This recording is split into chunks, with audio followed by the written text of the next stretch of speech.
Representative, good to see you again here. Let's start with a stunning victory in State Senate District number 9 in North Texas here. Democrat Taylor Ramett crushed the conservative. How do you know, or how do Democrats know this is anything more than just a one-off in a special election? You know what I've been telling people when they come ask me what the temperature is and what the numbers are. And I say, you know what?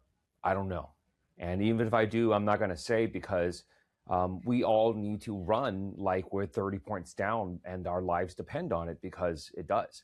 I don't want any Democrat who's watching this to get too confident that, hey, this is the sign. This is what we're looking for. This is like for sure. This is what's going to happen. Like, no, we're going to keep working like we're underwater, and we just need to fight even harder, right? Is there a way for Democrats to replicate what we saw in this seat here? Yeah. I think if you saw Tyler's speech at the end, this victory is for working class Americans. That is the message. That is the correct message, because I think what he has sort of struck into is what a lot of other places have discovered, places like Virginia, places like, hell, Miami in Florida, right? Where people are saying, like, look, you don't have to be a Democrat. You don't have to like Democrats. But you know what? Given everything that's going on, given everything Donald Trump has done, given absolutely how much Republicans have contributed to have directly caused everything that has happened, Democrats are the only people fighting for Americans, fighting for working class people who are just trying to get by. If we strip away all the social issues, all those red meat things that they try to distract us with, if you strip all that away, at the end of the day, Democrats, we're the ones fighting for working class people, for making things not suck. And I think that that's a message that resonates everywhere, and especially right now. But Democrats have had trouble messaging that. Look, I think Democrats have had trouble messaging that in the past. And I think, look, I can't speak for every single candidate, every single Democrat who's running for office across this country, but the ones that I have talked to, the ones that I have seen, their sense of rage about what is happening, it's not just what Donald Trump has done, but why Donald Trump did those things.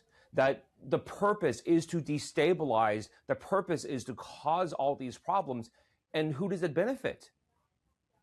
It benefits his friends. It benefits the ultra rich. It benefits the people who have created this mess. It benefits the people who, let's say, control the Republicans. And if you don't like everything that's been done, if you don't like the tariffs and the stupid trade war and the rising food prices and college education being unattainable and unaffordable, healthcare being just out of reach now, if you're sick and tired of that, the people fighting against it are Democrats. Everyone's going to be taking this election apart, dissecting what Taylor Ramett did. As this is, the layers are peeled back on this, what are you going to be looking for specifically? Don't just peel back this race. Peel back Georgia. Peel back Virginia. Peel back California and Prop 50. Peel back all of those things. Peel back the reaction of Americans from across the spectrum in Minnesota right now. Peel back the Republicans who are leaving their races, saying that they can no longer stomach being called a Republican. Because to even be remotely associated with the terrible things that are being done in this country against Americans, there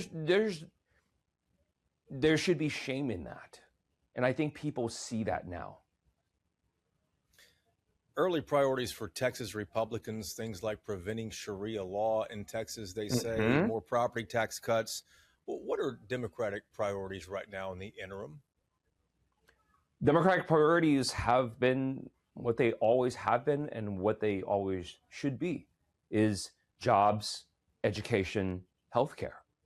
What happens to ordinary people who do not have lobbyists, who do not have billions to throw at people, who do not have hundreds of millions to donate to political campaigns? What did they do? And I think this is what we're focused on. If you look at what we've been working on the free speech of Americans about what we get to do. We've been working on food insecurity and the cost of living and the cost of groceries and all those things, about healthcare. We put on committees to talk about what are we going to do when the insurance market collapses across the nation? What happens to all of those people who are going to not be able to afford a tripling, a quadrupling of their ACA costs, right?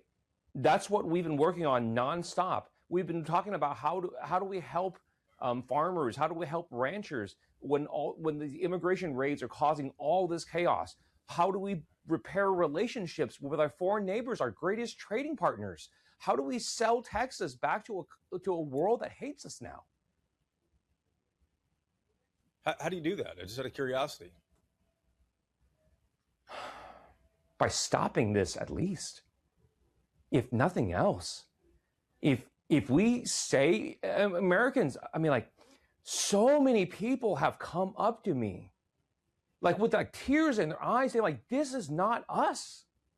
This is not who we are. This is not America.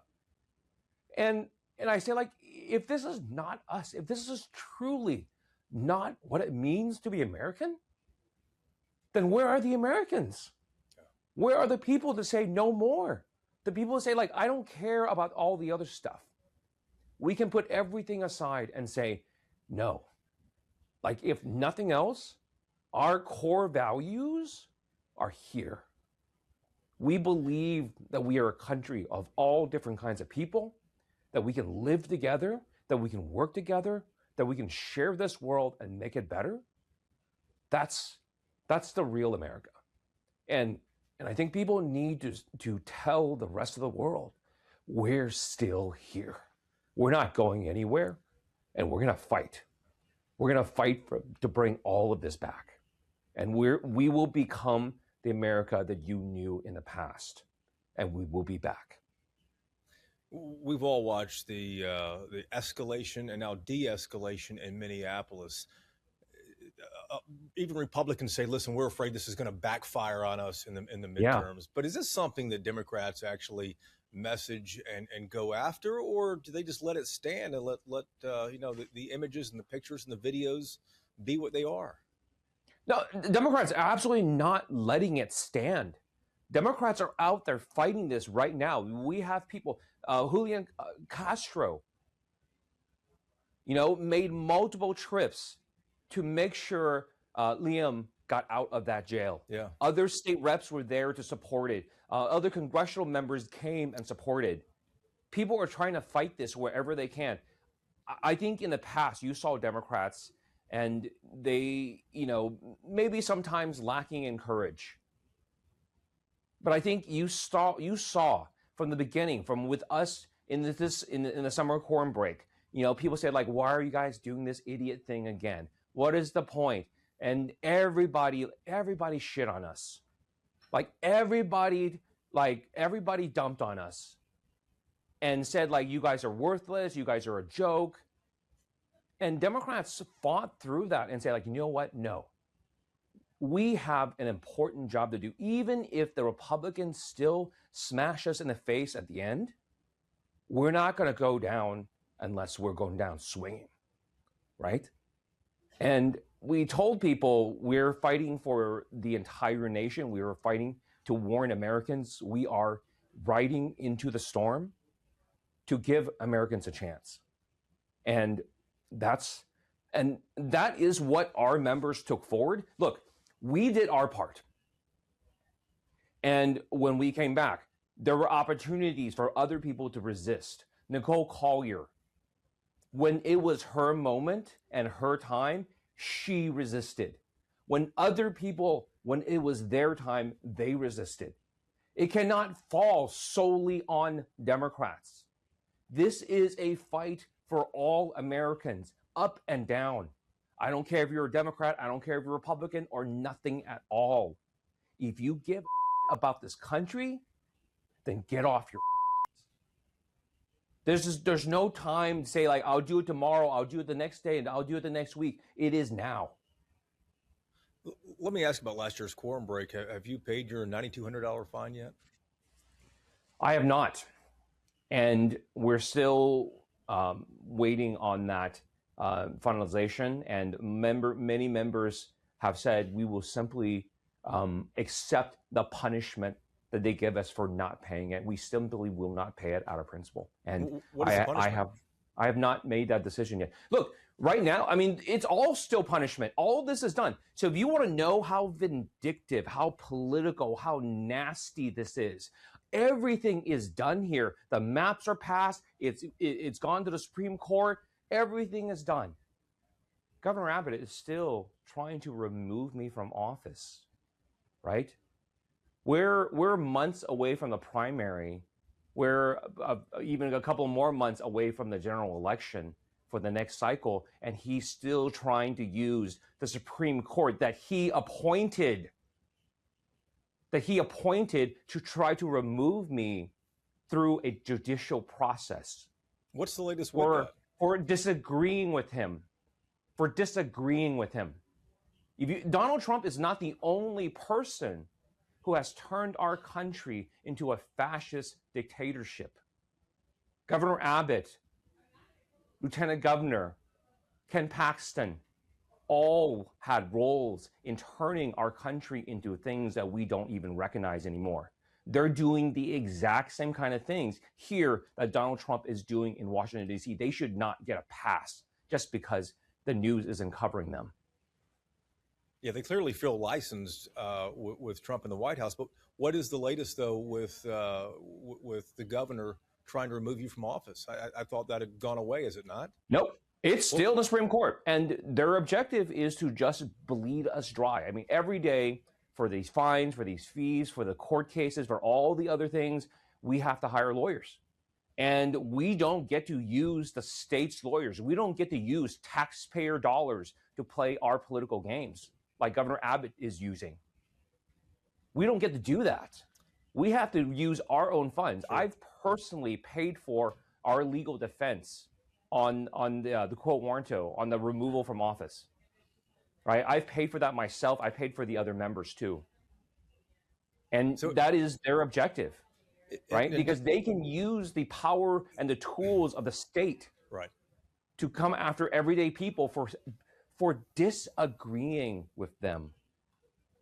But to make sure I'm clear, where do things stand with the governor's attempt to remove you from office? Where does that stand right now? We don't know. It's still floating out there before the Supreme Court. It's still pending before the Supreme Court, and it's still costing us attorney hours every single day, every single week. So it hasn't been withdrawn or anything like that. Yeah.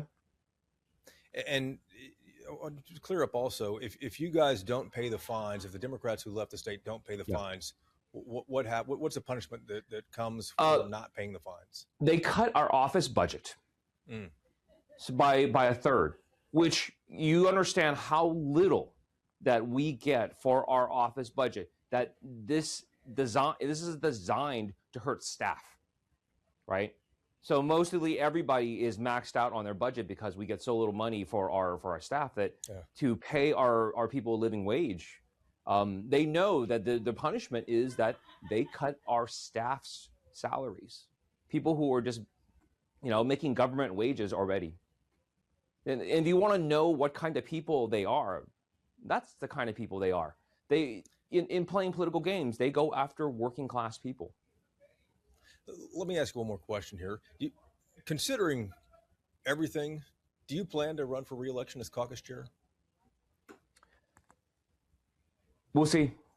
Look, I don't know how to answer that. I mean, look, this has been a grueling job. I hope that's clear. So, I mean, I think the quorum break and everything involved, was unexpected. dealing with all this stuff. It has consumed my life. It has consumed the lives of my staff. Um, you know, there's been more than a few points where, like, I've said, like, you know, I don't want to do this anymore. But look, I have a job to do. And if I am called to continue to do that job, if the members ask for me to return, that's what's the real question is do the members want me to come back? And if Do they they do, think that I've done a good job? Have I fixed a lot of the problems of the past? Have we made things better for the future? If they say yes, then I'll be back. If they say no, then I'll go on my merry way and go back to trying to actually pass bills instead of not passing a damn thing. Representative, always great to see you. Thank you for the time. Appreciate it.